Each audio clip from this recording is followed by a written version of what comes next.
Is the housing market about to crash? And if it does, what is it going to mean for your retirement? I've got that answer and more. Hey, welcome back to the Medina Retirement Planning Channel, where I help you know it so you don't blow it. My name is Victor Medina. I'm a certified financial planner helping folks in retirement as well as a practicing attorney.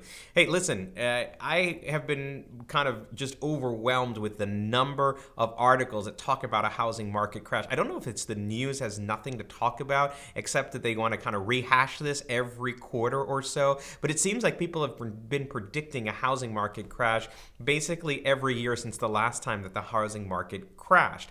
And so the question really becomes, can you predict whether or not the housing market's going to crash? And if you can or can't, what does that mean for your retirement? By the way, if you like this video and others, don't forget to hit the subscribe button and the little like button, hit the thumbs up, hit the bell, do the things that you can see other videos like this along the way, and join us on the voyage to learning more about retirement. We kind of teach you more about that stuff here. In talking about the housing market crash, folks have been trying to predict this for a long time, and they use any number of metrics to let you know for sure that it's coming or that it's not. And they'll use things like the kind of pricing index and what the rate of growth has been. They'll look at interest rates. They'll look at the 18-year history, the 18-year cycle theory. And the truth of the matter is that we can't really predict it.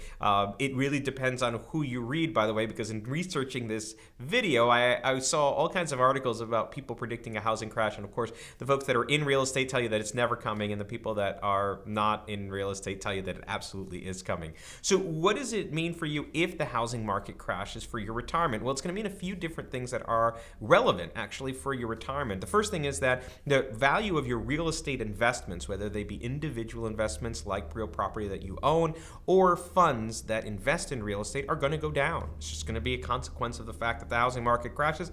The value of those things are going to go down.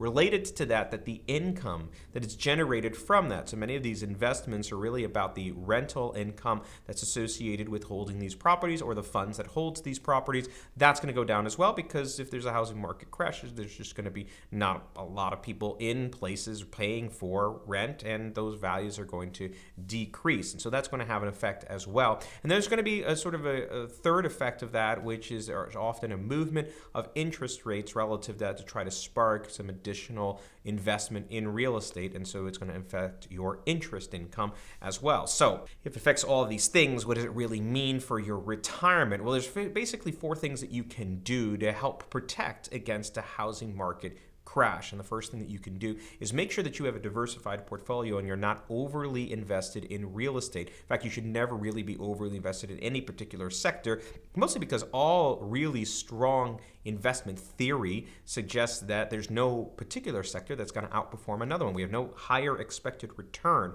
in one particular sector over another, so we want a diversified portfolio. Yeah, we still want to own some parts of the real estate because we don't know if it's going to be a crash, but we just don't want to be overly invested in particular parts of real estate. The second you can do is not have your income be reliant on real estate investments. So a lot of people will set up their wealth or their investments around the money that's flowing through the real estate investments. And if you are too overly weighted in that, that doesn't make sense. So the second thing you can do, of course, is to have more investments with respect to your income diversified for the sources of that. So you may want fixed income to come from that. You may want a guaranteed annuity to come from that. You may want dividends to come from that. You're going to want some diversified income sources so that we don't have risk associated with, or at least we've mitigated the risk associated with having too much inside of real estate as part of our income generation.